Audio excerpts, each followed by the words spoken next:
So welcome to stage 69, adding a heel detail and assembling foot parts. What could possibly go wrong?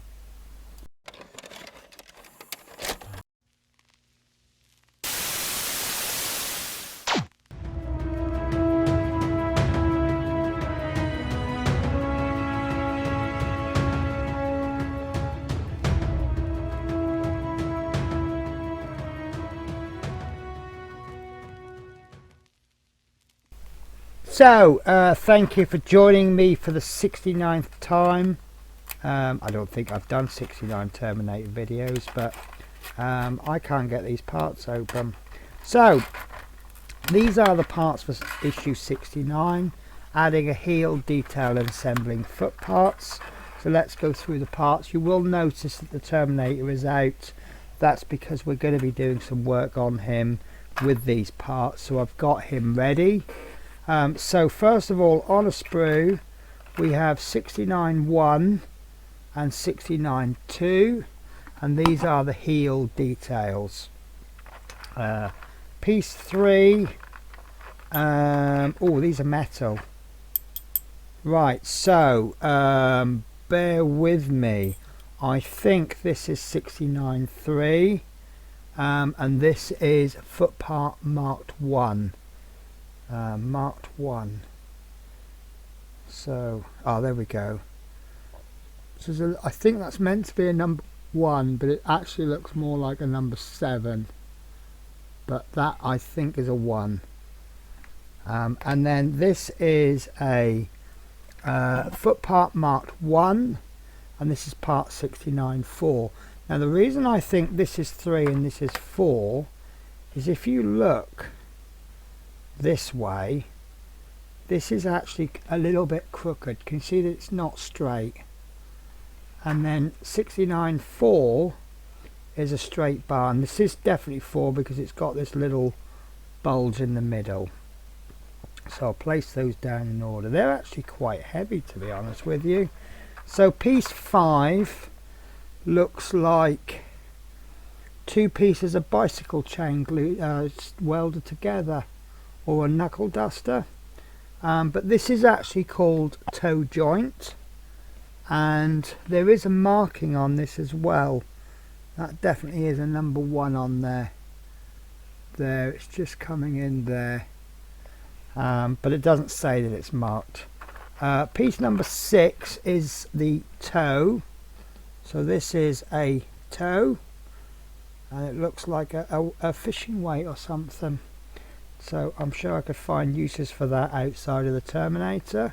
So piece 7, or pieces 7, foot joint pin, and this is a series of pins, and these have got a little cross head on them, and there should be 12 of them including spares. So 1, 2, 3, 4, 5, 6, 7, 8, 9, 10, 11, 12.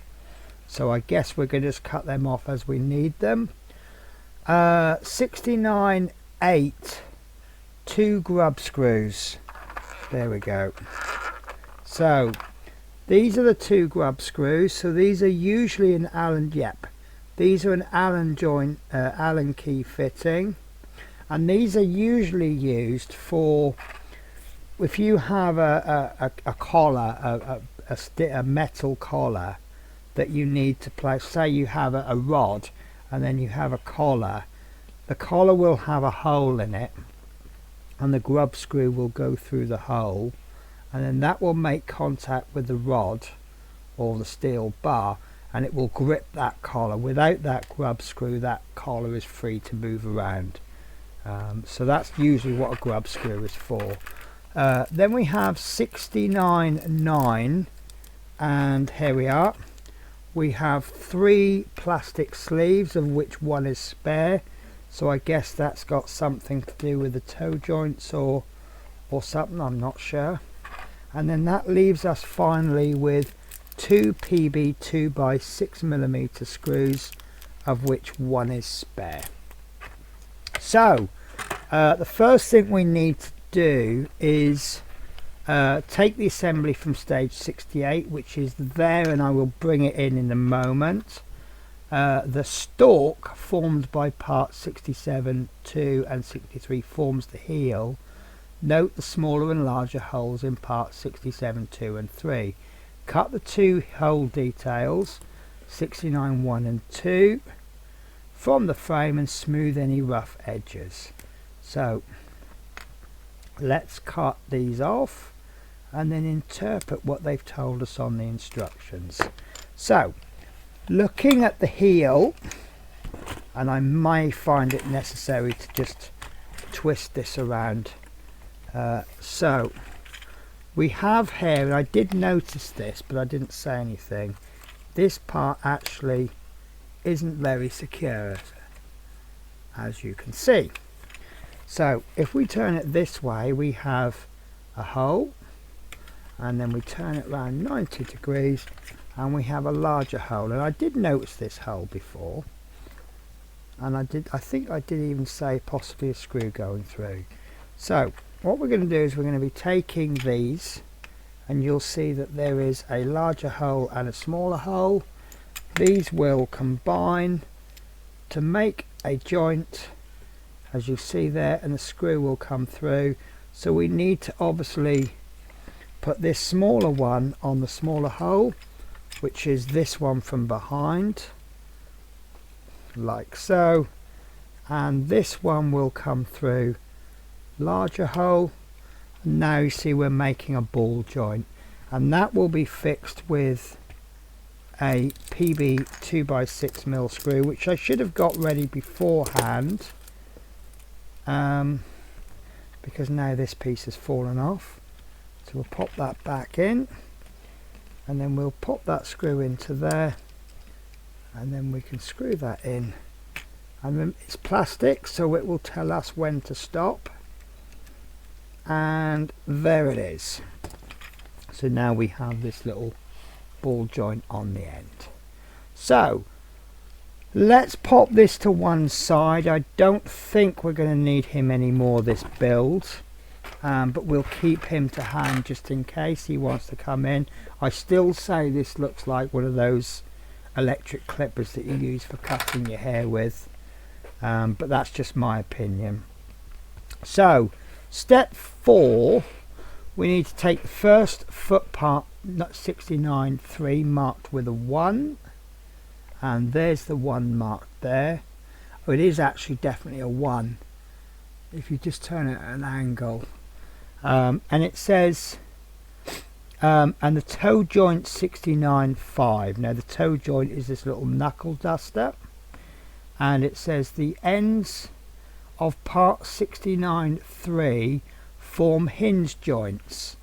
Note that one end on the right of the photograph, which I think is this end, it's larger than the other. Position the parts as shown with a number marking facing downwards. So there's the number, so we're facing it downwards with the larger end on the right. The smaller hinge joint of part 69.3 slots over the hole in part 69.5. So that's going to go in like so, because if we place it this way it's going to look wrong. So place it in like so.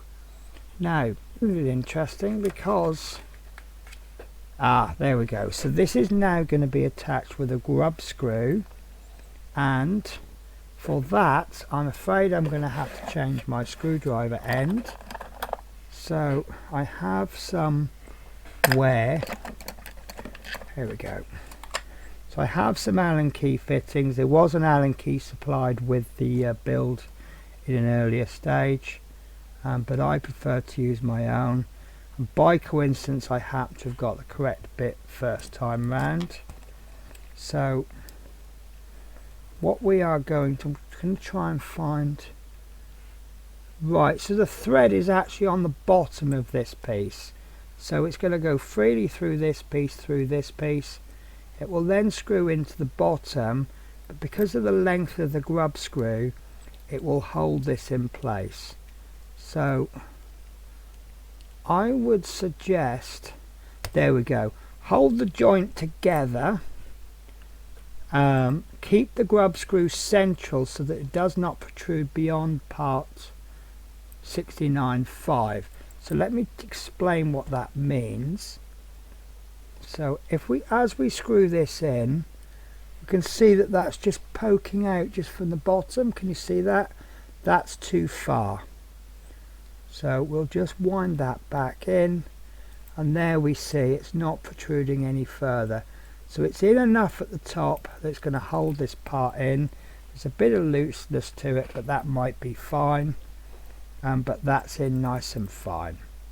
And then what we want to do is we'll get this scrub screw ready for the next one, and we want to repeat the process with 69.4. Take the foot part 69.4, position as shown so that the marking one is facing downwards. So there's the marking, so I can see it's the wrong way round.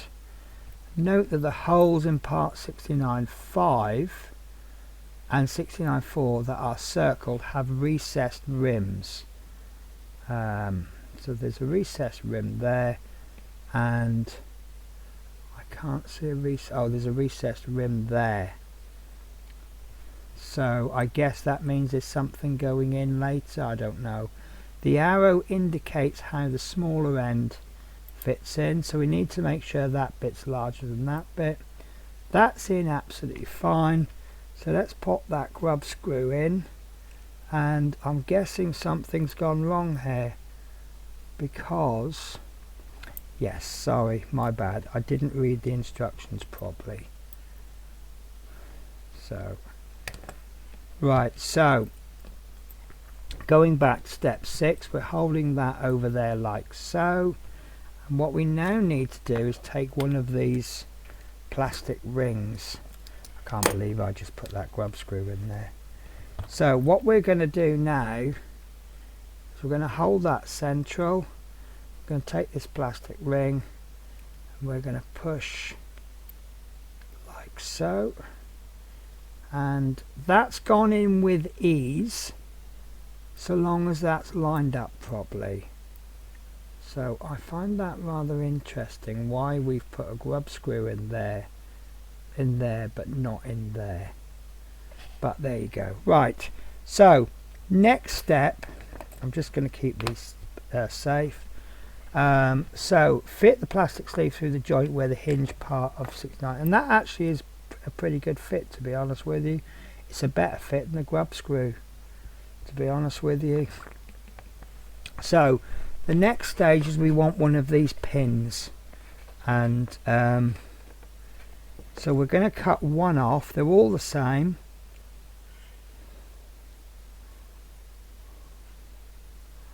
And I guess that it has told us that there are spares, so we don't need to worry too much if we drop one, but we don't want to start dropping them as a habit.